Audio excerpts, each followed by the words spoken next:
ఏవండోయ్ welcome to పిల్లల్లో వేడిని తగ్గిద్దామా episode number 12. ఇవాళ నేను చెప్పే రెసిపీ మ్యాక్సిమం మీ అందరికీ తెలిసే ఉండొచ్చు. కాకపోతే ఏరియాస్ని బట్టి డిఫరెంట్ డిఫరెంట్ పేర్లతో పిలుస్తూ ఉంటారేమో.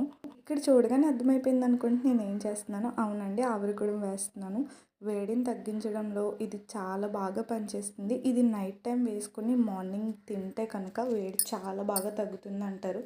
ఫస్ట్ ఇలా ఒక చిన్న గిన్నెలో వాటర్ వేసేసుకుని పైన క్లాత్ కట్టేసాను. దానిపైన మన ఇడ్లీ పిండి ఉంటుంది కదా, అది వేసేసుకుని 4 సైడ్స్ మిగిలిన క్లాత్ అలా పైన కవర్ చేసేసుకుని ఒక చిన్న గిన్నె దానిపై మూత పెట్టేసుకుంటే మన ఆవిరికుడుం సెటప్ అయితే రెడీ అయిపోయింది. ఇప్పుడు దీన్ని పొయ్యి మీద పెట్టేసుకుని ఒక 10 నిమిషాలు మీడియం టు లో ఫ్లేమ్ మీద ఉడికిస్తే రెడీ అయిపోతుంది.